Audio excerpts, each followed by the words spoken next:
If you've ever heard the story that Jews in medieval Europe played a critical role as moneylenders, take note. It's a story based on myth rather than fact. Our next guest has written a book titled The Myth of the Medieval Jewish Moneylender. Julie Mell is Associate Professor of History at North Carolina State University. Thanks for joining us. Thank you so much for having me. So before we get into the facts of this case, first of all, remind people what's the story or the myth around medieval Jews in Europe? Right. The myth is that Jews were merchants in the early Middle Ages when other medieval folks were not commercially active, and that in the High Middle Ages, so that's after 1000, that Jews were pushed into money lending, pushed and pulled into money lending because the church laws on usury forbade Christians from lending money on interest. This is the myth in a nutshell. There are a couple of other aspects to it as well, that because the Jews provided then this economic role for Europe, they really helped European economic development in the 12th and 13th centuries, which laid the groundwork, the institutional framework for the later commercial expansion in the early modern and modern periods. And along with that, the second part of this myth is that because they provided credit at a time when the church outlawed usury, they suffered an anti-Semitic backlash for that activity. So even while they were serving Europe's needs, they suffered for it. So this is the myth. Your book addresses this and tells us it is a myth. So what'd you find?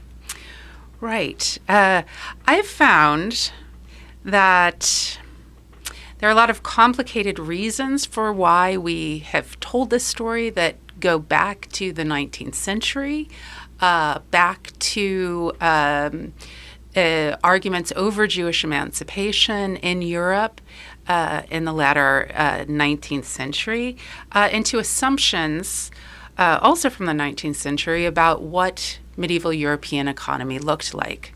The assumption was that Europe was principally an agrarian economy of barter. The assumption was that Jews were a commercialized people well before other European nations. What I found is that the Jewish population was more or less similar to the Christian urban population. And as many economic historians in the 20th century have shown, credit was widely used in Europe throughout the 13th century by all parties, including the church. Even with their usury laws, they needed a way to get those tithes to Rome, the tithes collected by the Pope to Rome, and they employed Italian merchants to do so. And of course, interest was made along the way. I found, in particular, in studying the Jewish population, that most of the Jewish population was too poor to have been involved in professional money lending at all.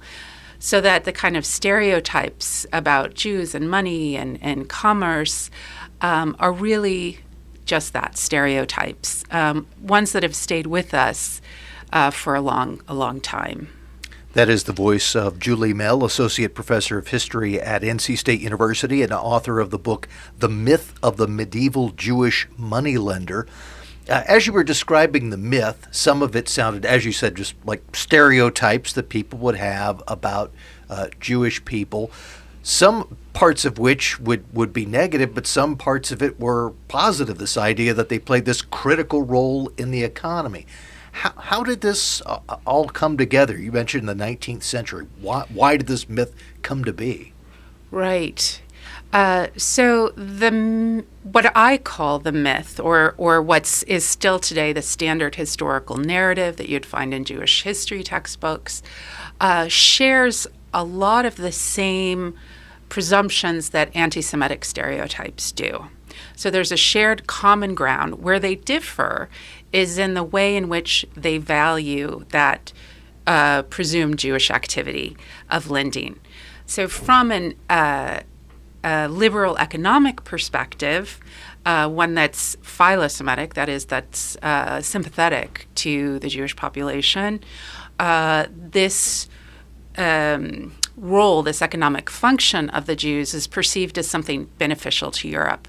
If you start from an anti-Semitic perspective, and one that is not liberal economic, but let's say like the fascist parties of mid-20th century Europe, the Nazis included, they would see this as detrimental to the European economy. So having all of this information now, the facts of the case as you spell them out, how is it helpful moving forward to know that this was a story, this was invented centuries after the fact, and there's really a myth rather than based on fact?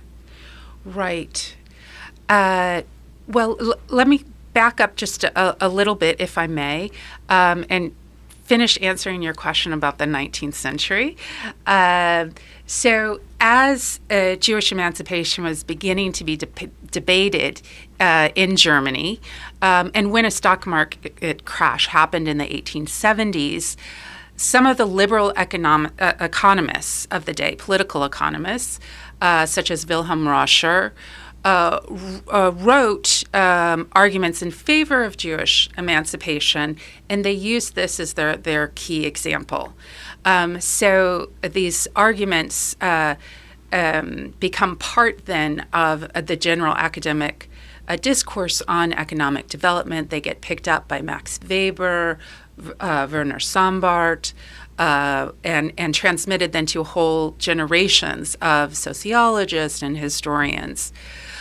Why is it important to recognize this as a myth and to change it? It's important because those stereotypes, the anti-Semitic stereotypes, are still with us. And I think only by acknowledging the false quality of the myth, whether it's told in a philo-Semitic vein or an anti-Semitic vein, are we really going to be able to change our understanding not only of Jewish history, but of European history as well. And I have a second volume to this work that then takes up that question and says, well, how does this revision of Jewish history change our understanding of European history and of European society? And I look at things like the usury debates and how we actually understand what the church was doing, or those Christian intellectuals were doing when they were writing about and legislating on economic practice. I look at mercantile relations in the Mediterranean, and I look also at moral literature and religion and how we see concerns about morality and economy in both Christianity and Judaism of the time.